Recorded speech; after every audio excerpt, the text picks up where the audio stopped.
والله እፎይ እኮ የጠየቃችሁ ይዳ ስለሆነበት ነው የራሳችሁ ሼኾች ከፈሰሩት ብልሹ አፈሳሰርና ብልሹ እምነት አምጥቶ ነው የጠየቃችሁ። በእፎይ ነስር የሚደረግ እምነትን ነው የምትከተሉት፣ አቂዳን ነው የምትከተሉት። እናንተ ከወንድማችን ሁሱ የፈለጋችሁት ምንን ነበር?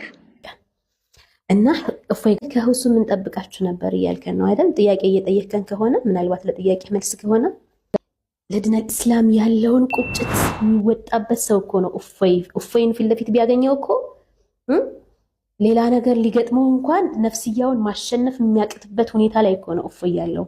ከእውነት ጋር ለመቆም እየታገለ ያለው ብቸኛው ኡስታዝ ጀማል በሽር በአክራሪዎች ተዘምቶበታል። የኢትዮጵያ ሙስሊሞች እንደ ኢትዮጵያዊነታቸው ይገባናል የሚሉ የመብት ጥያቄዎችን ሲያነሱ ለነዚህ ጥያቄዎች ጋሬጣ የሆኑ እንደነ አቶ ጀማል በሽርና መሰል ሰዎች በእኛ በሙስሊሙ ስም አይደለም ለጽንፈኞች ቅዱስ ለመሆን የምትሳሩት። ኦኬ ካላንደር ለተባለው በነገራችን ላይ ራሳቸው ፕሮቴስታንቶች የኢትዮጵያን ካላንደር ይቀይራሉ ለወደፊት ማለት ነው። አሁን ላይ የኢትዮጵያ አድሚኒስትሬሽን ቦታውን የያዙት ፕሮቴስታንቶች ናቸው። ኢቫንጀሊካል ፕሮቴስታንት የሚባሉት ማለት ነው። ኢቫንጀሊካል ፕሮቴስታንት ብሎ ማለት ይህ ወንድም የጥንት ሙስሊሞችን ያስታውሰናል። በምክክር ኮሚሽኑ ላይ ይህ ከወንድሞቻችን ክርስቲያኖች ጋር ያጣለናል ሲል ሞግቷል። የአህመዲን ጀበል ተከታዮች ግን እያጣደፉት ይገኛሉ። ስለሱም አቀርብላችኋለሁ። አህመዲን ጀበል ልክ እንደ አላህ ልናመልከው የምንችልበት ደረጃ እኔ ጋር ይሄ ራሱ የመጀመሪያው አንደም ያስገባ አንተ ተቆለ هذا الكلام ለኔ ማህበረሰብ አይደንቲቲ ያለባቸው አካባቢዎች ስልጤ በርካታ ይኖራል። ለምሳሌ ወደ ደቡብ ተንቀሳቅሶ በንግድ ማህበረሰብ ውስጥ የሚኖር ሰው ነው ማጆሪቲው። yes ስለዚህ እኔም የኔ ስጋት ክርስቲያኑ በዚህ ልክ እየጠላን፣ በዚህ ልክ እየፈረጀን፣ በዚህ ልክ የክርስቲያኑ ጠላት ስልጤ ብቻ ነው ተብሎ እየተባለ ያለው ሊያብል ከቀጠለ ስር ከሰደደ ይሄ ተረክት ጄኔሬሽን ውስጥ ከገባ የኛ ማህበረሰብ በክርስቲያን አካባቢ የትም ኢትዮጵያ ስለ መስቀል ሲነሳ ፕሮቴስታንቶች ያማቸዋል። ምክንያቱም ሰይጣን የተቀጠቀጠበት ስለሆነም እነሱም ስራቸው ወደዛ ያዘነበለ ይመስላል። አንዳንድ ፓስተሮች ግን እንደዚህ ይቃወሟቸዋል። ስለሱም እንመለከታለን። አንዳንዱ ደግሞ ይሄን መጽሐፍ ቅዱስ የሚያክለውን መስቀል በደረቱ ላይ ይሸከማል። ኢየሱስም ተሰቅሏል፣ ሁለት ወንባዴዎችም ተሰቅሏል። አንተ የተሸከምከው መስቀል የተኛው መስቀል ይጨስቁ እሱን ስለተሸከምኩኝ ድናለሁ ማለት ነው። ወዳጄ አርማዬ ነው ይላል። ምንድነው ያለ ሃይማኖት ማተብ አለክ ማተብ ማሰርን ዝም ብለህ እንጨትን አንገት ላይ ማድረግ እንዳያደርግ ሂድና ሙስሊም ክርስቲያን የሚገልበት አገር ላይ መስቀል አድርግ ግደለኝ ማለት ነው። አታማልድም። ይሄ ክብር መንካት ነው። ሰውን ወደ እግዚአብሔር የማቅረብ ስልጣን አልተሰጣትም ነው የምንለው። ይሄ ማዋረድ ነው። እኛ ከሞት አልተነሳችም እንላለን። ሞቶ መነሳት እኮ ለሁላችን የሚደረግ ነገር ነው። እንኳን ድንግል ማርያም ሰላም ሁላችሁንም በያላችሁበት ሀገርና ሰዓት አቆጣጠር ሰላም ብያለሁ። ከጻድቃኔ ማርያም እጅግ አሳዛኝ ዜና ተሰምቷል። ከ14 በላይ ኦርቶዶክሳውያን ህይወታቸው እንዳለፈና እንዲሁም 5 ሰዎች ከፍተኛ ጉዳትና ቀላል ጉዳት እንደደረሰባቸው ተነግሯል። የሆነው እንግዲህ ወገኖቻችን ለሱባኤ እንዲሁም ለጠበል እናታችን የቅድስት ድንግል ማርያምንም በዓል ለማክበር ሱባኤ ለመያዝ ፍልሰታን ለማክበር የሄዱ ወገኖቻችን ከፍተኛ ዝናብ በመጣሉ በመሬት መራድ በመሬት መንሸራተት አማካኝነት 14 ወገኖቻችን ህይወታቸው አልፏል። ብፁዕ አቡነ ቀለሜንጦስ በቦታው ተገኝተው ቡራኬና ፍታት ያደረጉ ሲሆን ለሞቱት ወገኖቻቸውን ነፍስ ረፍትን እንዲሁም ደግሞ ለተጎዱት ወገኖቻችን ቸር እግዚአብሔር ማገገምን ካልጋቸው ላይ የሚነሱበትን ቸር እግዚአብሔር ይስጥልን ሲሉ እንዲሁም ለሞቱት ወገኖቻችን ነፍሳቸውን በአጸደ ገነት ያቆይልን ለቤተሰቦቻቸው መጽናናትን ይስጥልን ሲሉ ህዝበ ምእመኑን አጽናንተዋል። እጅግ አሳዛኝ ነው። እነሱ ግን እድለኞች ናቸው። እናታቸው ቤት ሄደው ወደ ፈጣሪያቸው ሄደዋል። ቸር እግዚአብሔር ባሉበት ነፍሳቸውን ይማርልን። ፍልሰታ ማርያም ደረሰች። ሁላችሁም እንኳን አደረሳችሁ። እነዚህ 3 ጸሎቶች ጾመ ፍልሰታ ላይ በጣም ስለሚጠቅማችሁ ጆሮአችሁን ሰጥታችሁ አድምጡኝ። ቪዲዮ ለማንኛውም ስለሚጠቅማችሁ ፌቨራይት አድርጉት። ለቤቱ አዲስ የሆናችሁ ሰዎች ደግሞ የፕላስ ምልክቷን እያጠፋችሁ ቪዲዮን ሼር አድርጉት። በጾመ ፍልሰታ በጣም የሚጠበቁ ጸሎቶች አሉ። ከነዛ ጸሎቶች መካከል ውዳሴ ማርያምና መዝሙረ ዳዊት እንዳሉ ናቸው። ግን ሱዌም አይደለም እመቤታችንን በጸሎት በጾም የምንጠይቅበት ወቅት አይደለም። ሚስጥር እንዲገለጥልን የልባችን መሻት እንዲፈጸምልን ከስጋ ደዌም ደግሞ ከነፍስም ስርየተ ኃጢአትን የምንለምድበት ወቅት ነው። እነዚህ 3 ጸሎቶች ግን ታሪካችሁን ይቀይሩታል። የመጀመሪያው ሰላም ለኪ። ሰላም ለኪ በቅድስት ቤተክርስቲያን ማሰሪያ ጸሎት ነው። ከጸሎተ ነቢያትም ተካቶ ከመዝሙረ ዳዊት መጽሐፍ ጋር አብሮ ያለ ጸሎት ነው። ጸሎተ ማርያምን 64 ጊዜ 41 ጊዜ 21 ጊዜ መጸለይ በተለይ በፍስለታ ጾም በጣም ፍቱን የጭንቀት የመንፈሳዊ ዝለት መድኃኒት ነው። ሁለተኛው መልከ ማርያም ሳልሲት። እቺ መጽሐፍ ብዙ ጊዜ ገበያ ላይ አትገኝም፣ ግን ካገኛችኋት ራጉኤል መርካቶ አካባቢ ሄዳችሁ በጣም የራእይና የህልም እንዲሁም ከመቤታችን ጋር ጥልቅ ትስስር የምትፈጥርልን ጸሎተ መጽሐፍ ነች። ሶስተኛው የአባ ጊዮርጊስ ዘጋስጫ ድርሰት የሆነው አርጋኖን። ይሄን መጽሐፍ በዚህ በሁለት ሱባኤ ወይንም ደግሞ በ16ቷ ቀን ውስጥ አብዝቶ መጸለይ ከመቤታችን ምንፈልጋቸውን ነገሮች በእግዚአብሔር ቸርነት እንዳግ ይረዳናል። ይሄን ቪዲዮ ሼር አድርጉት። መልካም ጾም። ስነ ምግባር ማለት ምን ማለት ነው? ስነ ምግባር ማለት ከሁለት ቃላት የወጣ ሲሆን ስነ ማለት ሰነየ፣ አማረ፣ ተሻለ ማለት ነው። ምግባር ማለት ደግሞ ገብረ፣ አደረገ ከሚለው የግዕዝ ግስ ሲወጣ ነው። ሁለቱ በአንድ ጋር ሲነበቡ የተሻለ፣ ያማረ፣ የተወደደ ስራ ማለት ነው። መንፈሳዊ ሰው ማለት ምን ማለት ነው? መንፈሳዊ ሰው ማለት ቅዱሳን አባቶቻችን ያስተማሩና የጻፉልንን ነገር ተግባራዊ አድርጎ ሲገኝ ነው። ለዚህም ልበ አምላክ ቅዱስ ዳዊት በመዝሙር 1 ቁጥር 3 እስከ 4 እንዲህ ሲል ገልጾታል። ቃሉን ሕጉን በቀንና በሌሊት የሚያወጣና የሚወርድ ራሱን በመንፈስ ቅዱስ መስተዋትነት የሚያይ ሰው ከውሃ አጠገብ እንደተተከለች ዛፍ ፍሬዋም በየጊዜው እንደምትሰጥ ቅጠሏም እንደማይጠወልግ ሲል መንፈሳዊ ሰውን ገልጾታል። ከመንፈሳዊ ሰው መገለጫዎች መካከል እግዚአብሔር የእግዚአብሔርን ቃል ይሰማል፣ የሰማውንም ይተገብራል፣ ለሌሎች አርአያ ይሆናል፣ የመንፈስ ፍሬዎችን ያፈራል፣ እስከ መጨረሻው ድረስ ጸንቶ ይኖራል። የመንፈስ ፍሬዎች የሚባሉት ፍቅር፣ ሰላም፣ ደስታ፣ አንድነት፣ ምጽዋት፣ ትዕግስት፣ ንጽህና ወዘተ ናቸው። መንፈሳዊነት በየት ቦታ ይካሄዳል? መንፈሳዊነት በሁሉም ቦታ ነው፣ ግን ለኛ አጠር መጠን ባለ መንገድ በ3 እንከፍላቸዋለን። እነሱም በቤተሰብ፣ በአካባቢና በትምህርት ቤት። በቤተሰብ መካከል እንዴት ይደረጋል? በቤተሰብ መካከል ቤተሰቦቹን ያግዛል። ቤተክርስቲያን ሄዶ ምስጢራተ ቤተክርስቲያንን ይካፈላል። የሱ የሰማውንም ለቤተሰቦቹ ያጋራል። በትምህርት ቤት ደግሞ በትምህርቱ ውጤታማ ይሆናል። ውጤታማ እንዲሆንም ተግቶ ይጸልያል እና የቀለም አባቶቹን ያከብራል። ላይኮርጅም የራሱን ይሰራል። በአካባቢ ደግሞ አቅመ ደካሞችን ይደግፋል። ማለት ማህበራዊ ጉዳዮችን ይሳተፋል። ማለትም ሀዘንና ደስታን ይሳተፋል። በመንፈሳዊ ጸንተን ለመኖር ምን እናደርጋለን? በመንፈሳዊነት ጸንተን ለመኖር ቃለ እግዚአብሔርን መማር፣ በጸሎትና በጾም መትጋት፣ ከክፉ ባልንጀራ መራቅ። ብቸኛው ከእውነት ጋር እየታገለ ያለው ኡስታዝ ጀማል በሽር በአክራሪዎች ከፍተኛ ትችትና ተቃውሞ እየደረሰበት ይገኛል። ሰሞኑን እንደሰማነው በሀገራዊ ምክክሩ ላይ እስላሞች ያቀረቡት አጀንዳ የአክራሪዎች ሀሳብ ያለበትና የኢትዮጵያ እስከዛሬ ድረስ ያቆየችውን እሴቷን፣ ሞራሏን የሚንድ ሆኖ አግኝተነዋል። ኢትዮጵያን እንደ አዲስ ለመስራት ፍላጎት ያላቸው ሰዎች አፍርሰው እንደገናና ታሪኳን ለማፍረስ ያሰቡ ሰዎች የጠነሰሱት ሴራም እንደሆነም በርካቶች ደርሰውበታል አድርጎ እሱ ምንድነው በሀገራዊ ምክክሩ ላይ የኢትዮጵያ ሙስሊሞች እንደ ኢትዮጵያዊነታቸው ይገባናል የሚሉ የመብት ጥያቄዎችን ሲያነሱ ለነዚህ ጥያቄዎች ጋሬጣ የሆኑ እንደነ አቶ ጀማል በሽርና መሰል ሰዎች በእኛ በሙስሊሙ ስም አይደለም ለጽንፈኞች ቅዱስ ለመሆን የምትሳሩት። ኦኬ ጽንፈኞች ወይም ሌላ አካል ይወደናል የምትሉት አካል እንዲወዳችሁ ቅዱስ እንዲያደርጋችሁ ከፈለጋችሁ በራሳችሁ ጥረት፣ በራሳችሁ ክሪኤቲቪቲ፣ በራሳችሁ ማንነት እንጂ በእኛ ትከሻ ላይ በእኛ መብት አይደለም። በአንደኛ ክፍለ ዘመን የኢትዮጵያ ሙስሊም በዚህ ዘመን መቀበሪያ በነገራችን ላይ እንደዚህ መንፍቅና የተሞላችሁ ሰዎች የናንተ ጋሬጣነት ወላሂ አያስቆመንም። አልহামዱሊላህ እኛ ሙስሊሞች ነን። እኛ ማንኛውንም አካል አንጠላ፣ ማንኛውም መብት አንጋፋም። እኛ መብታችን ይጠበቃል እንጂ የማንንም መብት አንጋፋም። ስለ ካላንደር ለተባለው በነገራችን ላይ ራሳቸው ፕሮቴስታንቶች የኢትዮጵያን ካላንደር ይቀይራሉ ለወደፊት ማለት ነው። አሁን ላይ የኢትዮጵያ አድሚኒስትሬሽን ቦታውን የያዙት ፕሮቴስታንቶች ናቸው። ኢቫንጀሊካል ፕሮቴስታንት የሚባሉ ዞኑ ውስጥ ክርስቲያን አዳምጠኝ አብዱልዋሃብ ዶንት ትራይ ቱ ቢ ፖለቲካሊ ለፖለቲካል ኮሬክትነስ ብለህ የምጠይቅህን ጥያቄ እንትን አታድርገው። ስትሮማን ፋላሲ አትስራ። እኔ እያልኩ ያለሁት ድንበር ላይ የምትገኝ አንዲት የስልጤ ዞን ውስጥ ይኸውልህ የስልጤ ክርስቲያን የሚኖርባት ቀበሌ አለች። እሱ አልጠፋኝም። በደንብ አውቀዋለሁኝ።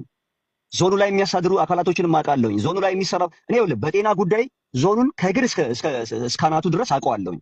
ኦኬ ያለው ኢንፍራስትራክቸር ትሬኒንጎች እንሰጥ ነበር፣ እንሄድ ነበረ። እኔ እያልኩ ያለሁት ስልጤ ዞን ውስጥ ክርስቲያን ማህበረሰብ አይኖርም አላልኩም። እኔ እያልኩ ያለሁት ስልጤ አይደንቲቲ ያላቸው ለዘመናት ገጠር ውስጥ የሚኖሩ ናቸው እኮ መሬት ይዘው መሬት ኖሯቸው የሚኖሩ ለስልጤነት የታገሉ ስልጤነት በተነፈገ ጊዜ ከኛ አባቶች ከሙስሊሞቹ እኩል የታገሉ ስማቸውን ልጠቅስልህ የሚችል ክርስቲያኖች አሉ። አይደንቲቲያቸው ክርስቲያን፣ ሃይማኖታቸው ክርስቲያን ሆኖ ለምሳሌ ይልማ ደሚሴ የሚባል ታጋይ አለ። ይልማ ደሚሴ ሙሉ በሙሉ ክርስቲያን ነው ሃይማኖቱ፣ ግን ለስልጤ ከታገለ በጣም ከምናከብራቸው ታጋዮች መካከል አንዱ ነው። በርካታ ክርስቲያኖች እኛ ማንነታችን ጉራጌ ናችሁ ተብለን በምንታገል ጊዜ ሲታገሉ የነበሩ ክርስቲያኖች አሉ። እነዚህ ክርስቲያኖች አሁን ምን አገናኘው እነሱን ዲስኦን የሚያደርግ? ይኸውልህ አብዱልዋሃብ እኔ በቮይስ ባይሆን ደስ ይለኝ ነበረ ይሄ ውይይት ራሱ ማለት ነው። አንተ ያንን ስፔሲፊክ አይደለም እያደረክ ያለው፣ ቀጥታ እያደረክ ያለው ቀጥታ አላይመንትህ አህመዲን ጀበልን በተለይ ከሰሜኑ የኢትዮጵያ አካባቢ ካሉ እኛ የምናውቃቸው ለዘመናት የወሎ ሙስሊሞችን ሰብጁጌት ከሚያደርጉ ሰዎች ጋር በጣም እየተናበብክ ነው የምትጽፈው። ለምንድን ነው ይሄን ማድረግ የጀመርከው? እኔ የጻፍኩት ምን መሰለ፣ እኔ ምን አይነት ሐሳብ ነው አህመዲን ጀበል የጻፈው መጽሐፍ ለምሳሌ ሶስቱ አጼዎች ላይ ጥያቄ አለኝ። ለምን መጽሐፉን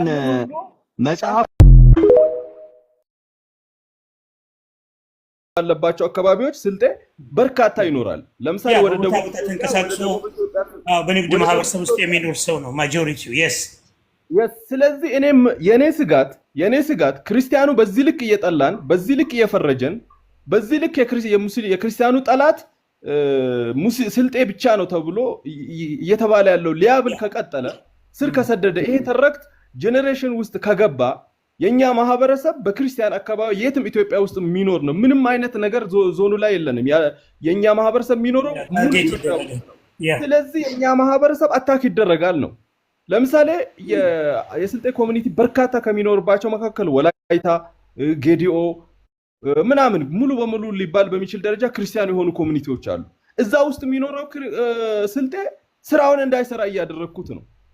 አታክ እንዲደረግ እያደረግኩት ነው። ሊገደል ይችላል። ብዙ ነገር ኢትዮጵያ ውስጥ ሰዎች ሲገደሉ አይተናል እኮ በብሔራቸው ምክንያት ምንም ባላጠፉት ነገር በሚዲያ በሚወራው ነገር ሚዲያ ላይ በሚሰራጨው ቫይረስ እና ጥላቻ ምክንያት ሲገደሉ እኮ እያየን ነው። ምንም ማደቃል ዲፈረንት ኦፒኒየን ለማሳየት ያረከው ነገር ነው። የተለየም ሐሳብ ይሄኛው ከዚህኛው ከሚወራው የተለየም ነገር አለ። ሃይማኖታዊ ትግል ሲደረግ ሁሉም እንደ ሙስሊም ነው እንጂ እንደ ስልጤ መሆን የለበትም። የብሔርም ትግል ሲሆን በዚህ ልክ ይህንም ተከትሎ ታዲያ የሙስሊም ወገኖቻችን ሳይቀር እየተከራከሩት ይገኛሉ። አንደኛውና በዓለም ላይ ብቸኛ የሚያደርገንን የዘመናችንን አቆጣጠር ሳይቀር እንቀይረው ማለታቸው በአንዳንድ እውነተኛ በሆኑ ሙስሊም ወንድሞቻችን ትችት እንደገጠመው እየተነገረም ይገኛል። ሌላም አለ። የቅርስ ባለቤት የኢትዮጵያ ኦርቶዶክስ ተዋሕዶ ቤተክርስቲያን ብቻ ለምን ሆነች የሚሉ አንዳንድ አክራሪ ኡስታዞች አልጠፉም። ይህንም ታዲያ ተከትሎ እውነታው የገባቸው እውነተኛ ሙስሊም ወንድሞቻችን ደግሞ ከእውነት ጋር ቆመው ከኦርቶዶክስ ተዋሕዶ ቤተክርስቲያን አማኞች ጋር በህብረት በአንድነት በሰላም በመፈቃቀር የምንኖርባትን ሀገር መበተን የለብንም። ታሪኩም መፍረስ የለብንም። ይህ የኦርቶዶክስ ያቆየችው ታሪክ የኛም ታሪክ ነው።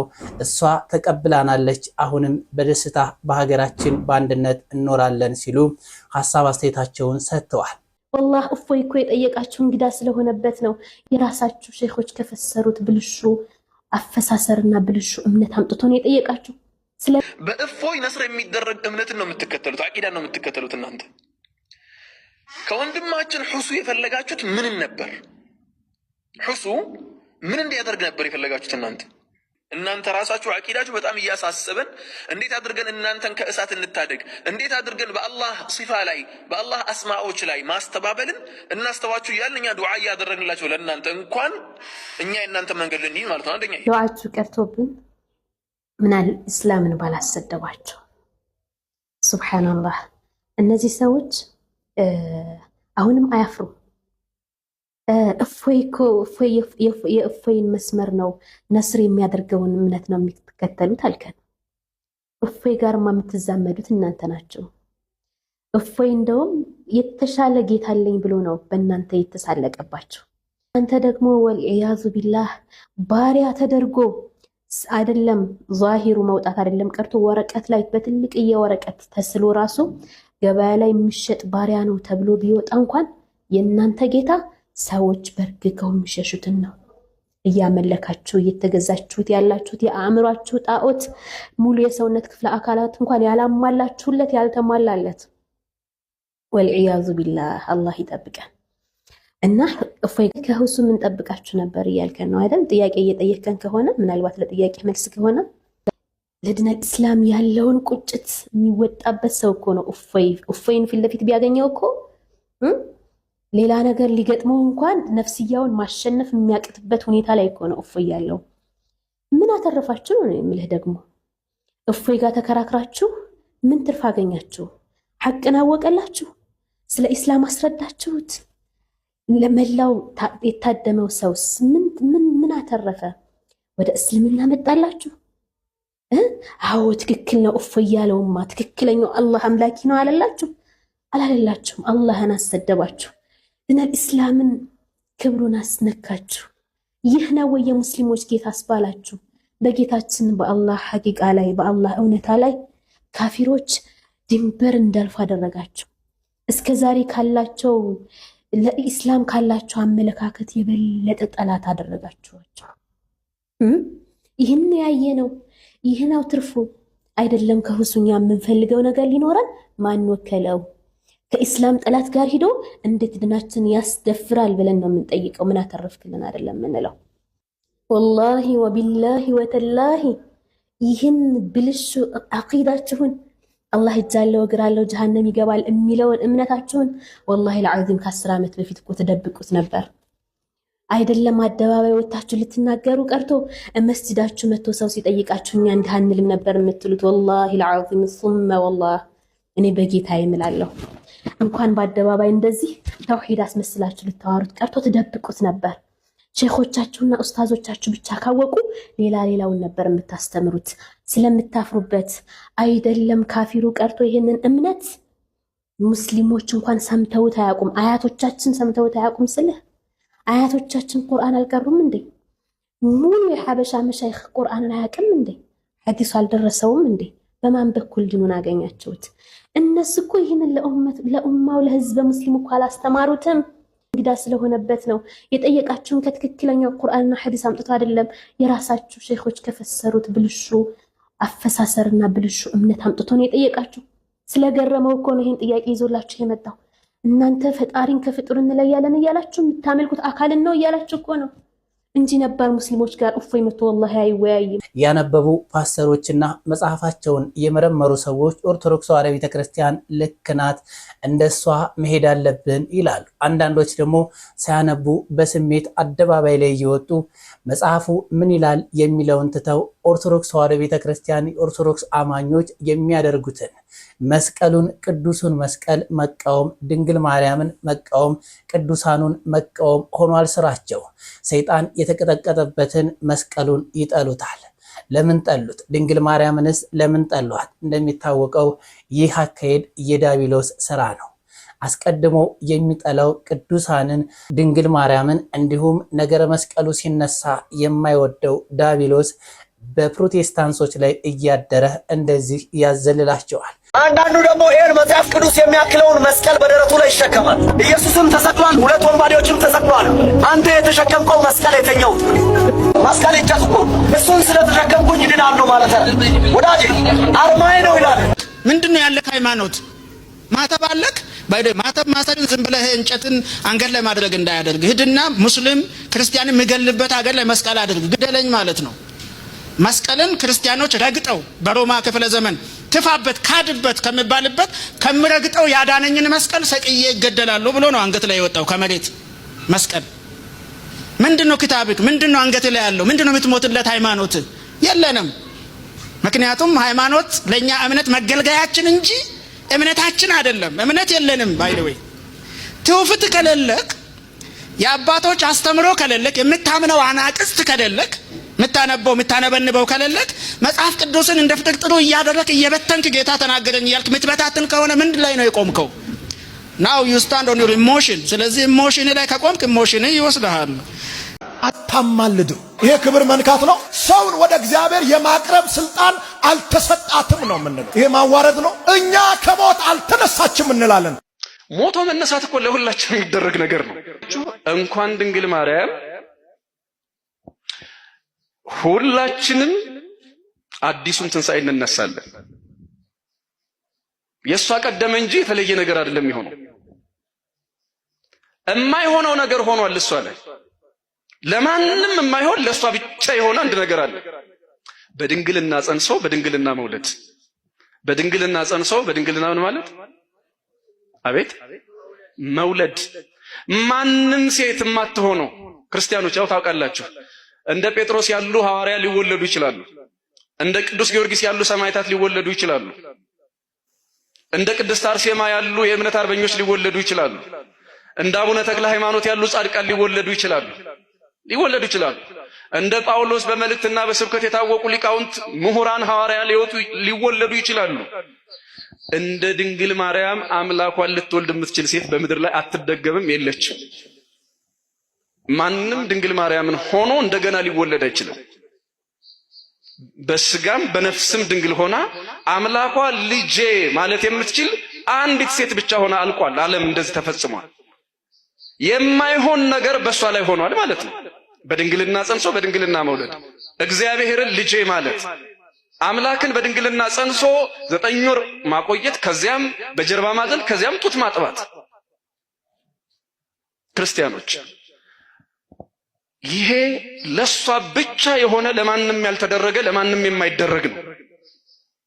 ሞቶ መነሳት እኮ ለሁላችን የሚደረግ ነገር ነው። ይገርማችኋል፣ በክርስቶስ ክርስቲያን የሆኑ ጻድቃን ይቅርና ኃጢአተኞች እንኳን እንደሞቱ አይቀሩም፣ ይነሳሉ፣ እንደየስራቸው ይነሳሉ። ማንም ከሃዲ ማንም አረመኔ የሚነሳውን ትንሣኤ ድንግል ማርያም አሁን ተነሳች ብንል ምንድነው ድንቁ? ክርስቶስ ከሷ የተወለደበት ምስጢር ነው የሚያስደንቀን እንጂ የሷ ትንሣኤ እንዴት ዜና ሊሆን እንደቻለ ሁሉ እንጃ። እኛን የሚገርመን እንደው መሞቷ ነው። ለምን እንዲያው እሱን ጸንሳ እሱን ወልዳ የሕይወት እናት ሆና እንዲያው እንደ ኤልያስ ያሳርጋት ይሆን ብለን እናስባለን። ወይስ ደግሞ እንደ ሌሎቹ ቅዱሳን እንደ ዮሐንስ እስክመጣ ድረስ በሕይወት ይቆይ ብሎ እንደ መሰከረለት እንደ ዮሐንስ ወልደ ነጎድጓድ እስክመጣ ድረስ በሕይወት ይቆይ ብሎ እሱ እስኪመጣ ድረስ በሕይወት አቆይቷት ይሆን ብለን ነበር መጨነቅ ማሰብ የነበረብን። አያችሁት? እስክመጣ ድረስ በሕይወት ይቆይ ያለው ዮሐንስ ወልደ ነጎድጓድ አለ። ክርስቶስ እስኪመጣ ድረስ በሕይወት የሚቆይ ያልሞተ ሰው ያልሞተ ሐዋርያ ዮሐንስ አለ።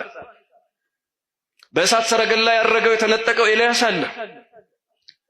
እነዚህ ሰዎች እንኳን የእግዚአብሔር አገልጋዮች ተብለው ከሞት አይን ተሰውረዋል። እኛን የሚገርመን ወላዲተ አምላክ ሆና በሞት አይን ውስጥ ሆና መሞቷ ነው እንዲያውም ዜና የሚሆነው። ይሄ ማለት ግን የሞትን ዕዳ ለማጥፋት የሞትን ቁራኝነት ለማጥፋት ክርስቶስ ሞቷልና ልጇ አምላኳ ሞቷልና የሷ መሞት ደግሞ ለምን የምንለው አይደለም። የማይሞተው አምላክ ስለ ሰው ከሞተ የማይሞተው አምላክ በሰው ፍቅር ምክንያት ከሞተ ከተቀበረ፣ ድንግል ማርያም ደግሞ አምላክ አይደለችም፣ የአምላክ እናት ናት። ስለዚህ ሞቷ ብዙ አይደንቀንም። ግን እንደሌላው ዓለም ከሆነ ኤልያስን በእሳት ሰረገላ ላይ ነጠቀ ልጅ አላት። ዮሐንስ ወልደ ነጎድጓድን እስከመጣ ድረስ በሕይወት ይቆያለ ልጅ ወልዳ አምላኳን ወልዳ በሕይወት የሚቆየውን የሚሰውረውን ከሞት ዓይን የሚያመልጥ የሚያስመልጠውን ጌታ ወልዳ እሷ መሞቷ ነው የሚደንቀን። መነሳትማ ማንም እንዳልኳችሁ አረመኔ ሁሉ ይነሳል፣ ነፍሰ ገዳይ ሁሉ ይነሳል፣ እንደየሥራው ይነሳል። ማቴዎስ ምዕራፍ 25 ቁጥር 31 ላይ ከሰራዊተ መላእክት ጋር መጥቶ ጻድቃንን በቀኝ ኃጥአንን በግራው አቁሞ የሚያሰልፍ ሁሉም ከሞት ተነስቶ ነው። ስለዚህ ይሄ ማንም አረመኔ የሚነሳውን ትንሣኤ ስንቱ ጻድቃን የሚነሳውን ትንሣኤ እሷም እመቤታችን ቅድስት ድንግል ማርያም የሽፍታ ትንሣኤ አይደለም የተነሳቸው፣ የነፍሰ ገዳይ ትንሣኤ አይደለም የተነሳቸው፣ የክብር ትንሣኤ ነው። ግን እነሱም ሞተው አይቀሩም እያልኳችሁ ነው። እና ይሄ ትንሣኤ አሁን ተነሳች ማለት ምን ይገርማል ክርስቲያኖች። ቻችንን እናመሰግናለን። ቃለ ሕይወት ያሰማልን። ውድ ኦርቶዶክሳውያን እስከ ሰዓት ድረስ አብራችሁ ስለቆያችሁ አመሰግናለሁ። በቀጣይ ቪዲዮ እስከምንገናኝ ድረስ ሰላም ቆዩ።